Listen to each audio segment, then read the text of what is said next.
Hello everyone. Today I will give a presentation about the proof of the lower bound for element distinctness problem. So it's from our assignment 2 for the class COT 5405 2021 spring. And my name is Ren Hu. My instructor is Dr. Sharma. So let's see the problem statement first. So in this problem, we need to figure out whether all n elements in a given array are distinct. So it's a decision problem. You can say yes or no. More precisely, we need to compare whether is x less than y or x equal to y or x is greater than y. Usually this problem can be sorted in omega n log n time by the sorting method. But now we need to prove the lower bound is omega n log n. So let's see the proof next. So in my proof, I will introduce decision tree. So let's see the left first, using a simple exam to talk about the decision tree. So assume we are giving a simple array with 3 elements, and then we can develop this decision tree here. So assume we compare A1 and A2 first, which has 2 possible results. If A1 is less than A2, then the tree will be expanded to the left side. Then we need to compare A2 and A3. Also, for A2 and A3, we use a similar method to compare them. If A2 is less than A3, then we can get one of the permutation, which is A1, A2, A3. Also, here is one of the leaf. And if A2 is greater than A3, we still need to compare A1 and A3. And finally, we can get this permutation or this permutation. Similarly, for this branch, we can also have other permutation.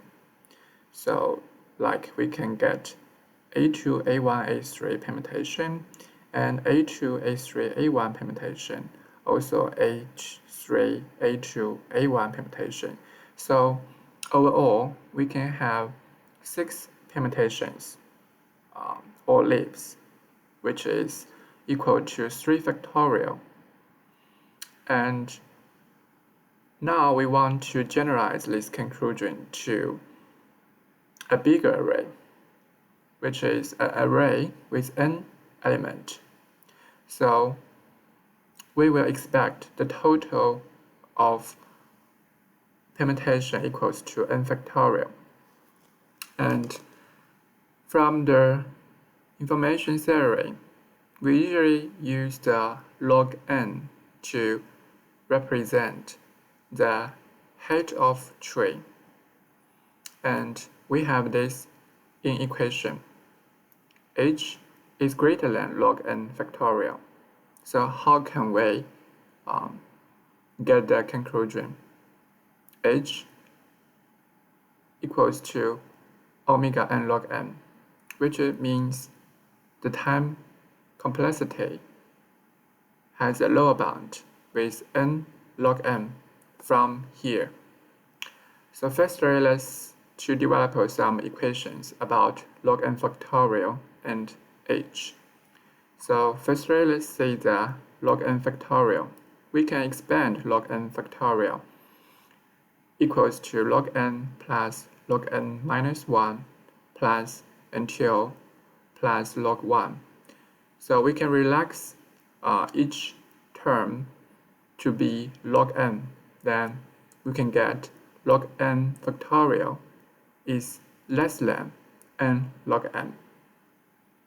And then we can also expand n factorial equals to n multiply n minus 1 multiply n minus 2 and until multiply n over 2 plus 1 multiply n over 2 until multiply 1. So here we separate the n factorial into two parts. The first n over 2 numbers and the second half n over 2 numbers. So if we replace the first n numbers by n over 2, then we will have n factorial is greater than n over 2 power n over 2, which means log n factorial is greater than n over 2 multiply log n minus 1. So here we can get three equations, and we summarize here. The first, h is greater than log n factorial, and log n factorial is less than n log n, and also log n factorial is greater than n over 2 multiply log n minus 1. So overall, we can conclude that h is at least greater than c multiply n log n, where c is a constant. So, which means h can be the omega n log n. Here, we prove that the time complexity, the lower bound, is equal to omega n log n. And this lecture has referred to three references. One is the class lecture from Dr. Sharma, and second is the reference recommended, and three is the video recommended. That's all my illustration about decision tree and the proof for the lower bound in the element distinctness problem. Thank you.